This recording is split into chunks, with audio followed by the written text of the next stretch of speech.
নমস্কার সম্মানী দর্শকবৃন্দ, ৪ঠা নভেম্বর থেকে আপনাদের বাড়িতে এনুমারেশন ফর্ম এসআইআর এর ফর্ম ছাপানো ফর্ম দিয়ে যাবে। সেই ফর্ম আপনাদেরকে পূরণ করে সকলকেই যাদের যাদের ভোটার কার্ড রয়েছে প্রত্যেককেই জমা দিতে হবে। এবার সেই ফর্মের একটা জায়গায় ছবি চেটানোর জায়গা রয়েছে, আপনাদেরকে এখনকার ছবি রঙিন ছবি চেটাতে হবে।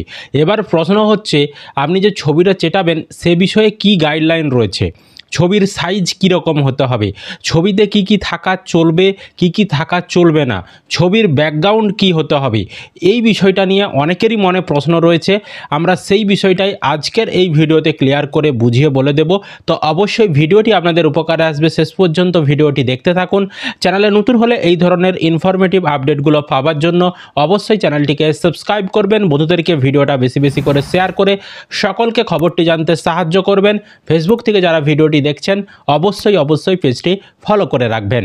তো আপনাদেরকে একটা জিনিস আমি ক্লিয়ার করে রাখি, ছবি কেন নিচ্ছে আপনাদের কাছে, ছবি না দিলে কি হবে।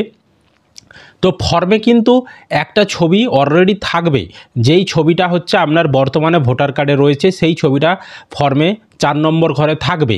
এবার 5 নম্বর যে ঘরটা সেখানে সাম্প্রতিক ছবি যেটাতে বলছে, তার কারণ হচ্ছে ধরুন আগে আপনার কীরকম ছবি ছিল, ঝাপসা ছবি ছিল, বোঝা যাচ্ছে না, বা অনেক পুরনো ছবি।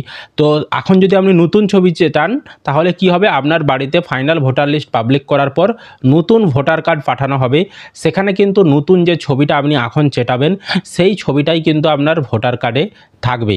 তো এখনকার ছবি রিসেন্ট ছবি আপনার থাকবে, সেই কারণেই কিন্তু নতুন ছবিগুলো আপনাদের কাছ থেকে নেওয়া হচ্ছে। এটা কি বাধ্যতামূলক দিতেই হবে? হ্যাঁ, দিলে কিন্তু ভালো, ঠিক আছে, দিলে ভালো। তাই আপনারা প্রত্যেককেই কিন্তু দুটো করে ছবি লাগবে, দুটো করে যেহেতু ফর্ম দেবে, একটা ফর্মে একটা করে ছবি, তো দুটো করে ছবি আপনারা প্রত্যেকেই রঙিন ছবি তুলে রাখবেন। এবার এই ছবি নিয়ে যা প্রশ্ন আপনাদের কি কি গাইডলাইন রয়েছে আমরা সেই বিষয়টা আলোচনা করছি। দেখুন, তো প্রথমে বলা হচ্ছে যে সাম্প্রতিক পাসপোর্ট সাইজের রঙিন ছবি। তাহলে সাইজটা কি না, পাসপোর্ট মাপের ছবি, রঙিন ছবি, সাদা কালো আরে ছবি দিলে হবে না, রঙিন ছবি দিতে হবে। 200 DPI রেজুলেশন, মাপ হচ্ছে 3.5 সেমি বাই 3.5 সেমি, মানে দৈর্ঘ্য প্রস্থ ছবির যেটা হবে 3.5 বাই 3.5 এই মাপের কিন্তু হবে, এবং নির্দিষ্ট স্থানে ছবিটা আপনাকে চেটাতে হবে। তারপর বলা হচ্ছে ছবিতে আবেদনকারীর মাথা, মানে এই যে মাথা এবং কাঁধ, মাথা এবং কাঁধ এই দুটো, হ্যাঁ বলা হচ্ছে যে ওপরের অংশের ক্লোজ আপ থাকতে হবে, কাঁধের ওপরের অংশের ক্লোজ আপ, মানে ছবিটাতে আপনার মুখও যেমন থাকে তার সাথে সাথে কাঁধগুলোও যেমন দেখা যায়। শুধু না হলে আপনি মুখের ছবিটা তুলে দিয়ে দিলেন, কাঁধ দেখা যাচ্ছে না, গলা পর্যন্ত ছবি দিয়ে দিলেন, তাহলে কিন্তু হবে না। ছবির একটা নির্দিষ্ট নিয়ম রয়েছে, মুখমণ্ডলটা থাকবে, তার সাথে সাথে কাঁধ, দুদিকে দুটো দেখুন কাঁধ দেখা যাচ্ছে, এই কাঁধগুলোও যেমন দেখা যায় সেটাই বলা হচ্ছে। মুখমণ্ডল ছবির উলম্ব অংশের 75% জায়গা দখল করবে। মুখমণ্ডল ছবির উলম্ব অংশের, অর্থাৎ আপনার মোট যে ছবির সাইজটা হবে সেই ছবিটা ধরুন 100% তো ছবির 75% যেমন আপনার মুখটা থাকে, আর বাকি অংশটা বাকি যে 25%, তো সেই 25% অংশটা আপনার মুখের নিচের অংশটা, মানে কাঁধ বাদে বাকি নিচের অংশটা হবে, ঠিক আছে। 75% মুখের অংশটা থাকবে, বাকি 25% নিচের অংশটা থাকবে। বোঝাতে পেরেছি? ছবিটি হতে হবে পরিষ্কার, ফোকাস যেমন ভালো থাকে, এছাড়াও উচ্চ মানের, মানে হাই রেজুলেশনের ছবি বলা হচ্ছে। তাহলে কি হবে, আপনার যে নতুন ভোটার কার্ড আসবে সেখানে ছবির কোয়ালিটি ভালো হবে, ঠিক আছে। আপনাদের ভালোর জন্যই বলছে, আপনি যেমন ভালো ছবি দেবেন সেরকম ভালো ছবি আপনার ভোটার কার্ডে আসবে, সেই কারণেই বলা হচ্ছে। তারপর বলা হচ্ছে ছবিতে প্রার্থীকে সরাসরি ক্যামেরার দিকে তাকানো অবস্থায় স্বাভাবিক মুখভাব এবং মুখ বন্ধ অবস্থায় দেখাতে হবে। অর্থাৎ ছবিটা যখন আপনি তুলবেন ক্যামেরার দিকে আপনাকে তাকিয়ে থাকতে হবে। ধরুন আপনার ছবিটা তুলছে, আপনি নিচের দিকে তাকিয়ে রয়েছেন, বা আপনি উপরের দিকে তাকিয়ে রয়েছেন, বা বাম দিক ডান দিক বা অন্য দিকে এরকম তাকিয়ে রয়েছেন, দিয়ে ছবিটা তুলছেন, তাহলে কিন্তু হবে না। ছবিটা সবসময় সোজাসুজি আপনি ক্যামেরার দিকে মুখ করে থাকবেন, সেই অবস্থায় ছবিটা তুলতে হবে।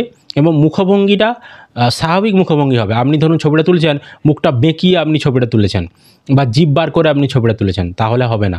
আর মুখ বন্ধ অবস্থায় ছবিটা তুলতে হবে, আপনি এরকম হেসে দাঁত বার করে ছবি তুলবেন, তাহলে কিন্তু হবে না, ঠিক আছে, সেটাই বলা হচ্ছে। তারপর বলা হচ্ছে চোখ খোলা এবং স্পষ্টভাবে দৃশ্যমান থাকতে হবে। অর্থাৎ ছবিটা যখন তুলবেন চোখটা যেমন আপনার খোলা থাকে, চোখটা আপনি এরকম বন্ধ অবস্থায় ছবি তুলবেন না, ঠিক আছে। বা চোখটা আপনি এরকম টেরিয়ে থাকলেন, হ্যাঁ, সেরকমটা কিন্তু করবে না। সবসময় সোজাসুজি আপনি দেখে থাকবেন, ক্যামেরার দিকে চোখটা খোলা অবস্থায় থাকবে, মুখ বন্ধ থাকবে, সেই অবস্থায় ছবিটা তুলবেন। তারপর বলা হচ্ছে যে চুল, টুপি, হ্যাট, মাথার আবরণ, ঘোমটা, ছায়া, প্রতিফলন ইত্যাদি কোনো কিছু চোখে ঢেকে রাখবে না। অর্থাৎ চোখটাই যেমন চুলে ঢাকা রয়েছে চোখ, এরকম অবস্থায় থাকা চলবে না। বা টুপি পরে আপনি ছবি তুলছেন, চোখটা ঢাকা, তাহলেও কিন্তু হবে না।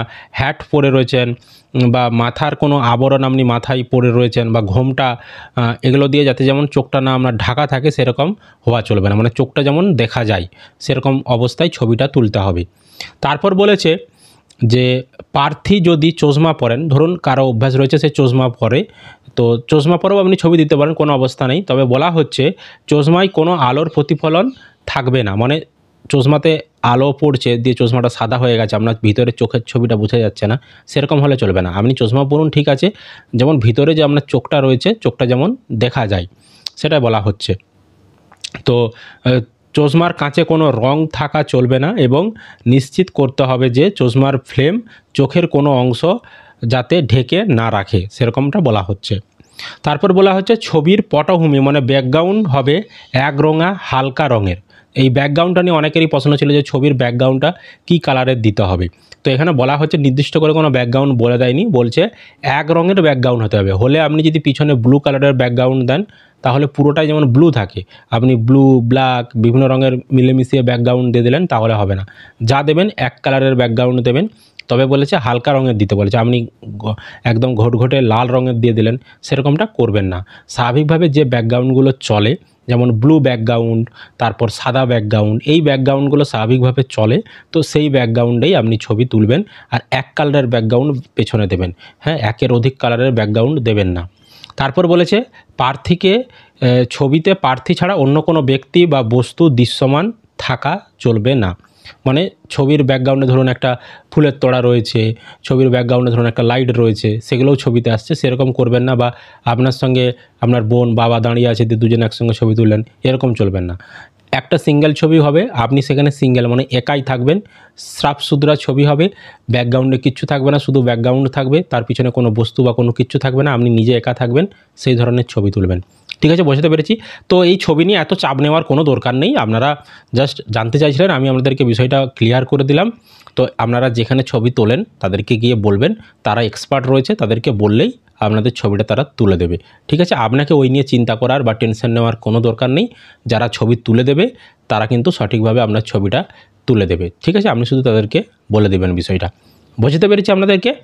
তো যদি কোনো প্রশ্ন থাকে অবশ্যই ভিডিওর কমেন্টে কমেন্ট করে জানাবেন। এসআইআর নিয়ে আমাদের চ্যানেলে অনেক ভিডিও আপলোড করা রয়েছে, সেই চ্যানেলের ভিডিওগুলো গিয়েও আপনারা দেখতে পারেন। আপনাদের প্রশ্নের উত্তর যা যা রয়েছে সেই সকল বিষয়গুলো নিয়ে ভিডিও বানানো রয়েছে, ফর্ম ফিল আপ থেকে শুরু করে যা যা প্রশ্ন রয়েছে, তো অবশ্যই চ্যানেলে গিয়ে সেই ভিডিও আপনারা দেখে নিতে পারেন। আর বেশি বেশি করে বন্ধুদেরকে ভিডিওটা শেয়ার করে সকলকে খবরটি জানতে সাহায্য করবেন। চ্যানেলে নতুন হলে এই ধরনের ইনফরমেটিভ আপডেট পাওয়ার জন্য অবশ্যই চ্যানেলটিকে সাবস্ক্রাইব করবেন। ফেসবুক থেকে যারা ভিডিওটি দেখছেন পেজটি ফলো করে রাখতে ভুলবেন না।